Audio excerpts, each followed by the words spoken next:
My family's first generation to arrive to the United States was my mother, with the help of her godfather, Bolivar Farfan, who lived in Chicago. My mom grew up in a small town called Nocupetaro in Michoacan. On one of Bolivar's occasional visits back to his hometown, he saw how bad my 21-year-old mom was and how much help she needed after a horrible marriage. From that unhappy marriage, she and my sister, 6 months old at the time, managed to escape with the help of her in-laws. So after he saw how much help she needed, he asked her to come back with him to Chicago. In January 1976, my mother decided that the American dream was better than her reality, so she accepted her godfather's invitation and proceeded to get her and her daughter ready to cross the border. Bolivar Farfan picked up my mother one afternoon and drove her to the border. He had his papers, so he could cross without any worries.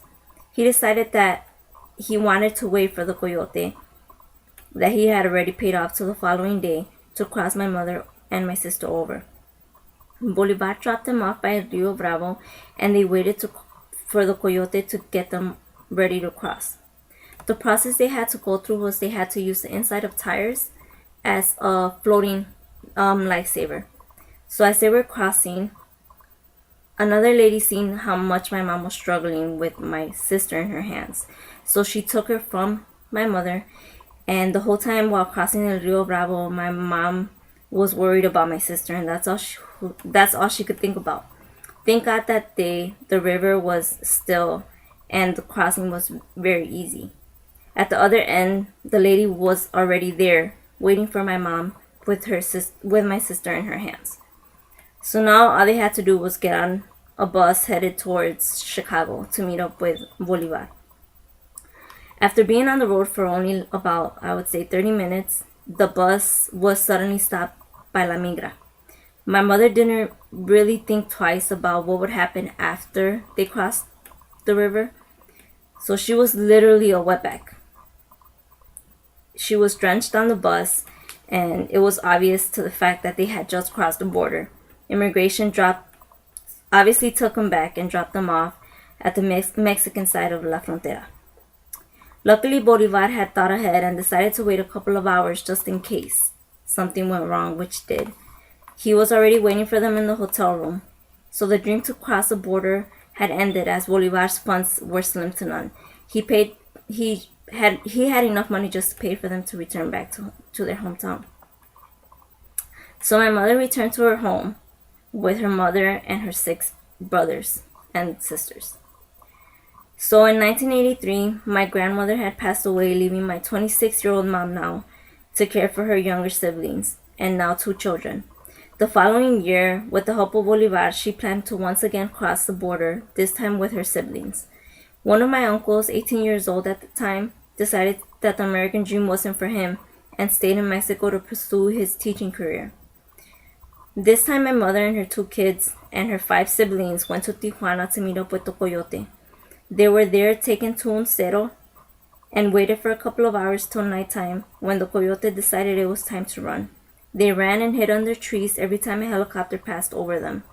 My mother couldn't run fast with my 3-year-old brother in her arms, so one of the coyotes decided to take him from her so she could run faster. As they ran, the one carrying my brother fell to the ground, which caused my brother to knock his head on a rock. So my brother started crying hysterically, and my mother became very upset, and she realized how fatigued she was. She decided to give up. She had literally given up. She said, "Ya déjenme aquí, que no puedo correr." So los coyotes le respondieron diciendo, "Nada de que déjenme aquí, ahora va a correr." And with one on each side of my mother, they grabbed her arms and made her run.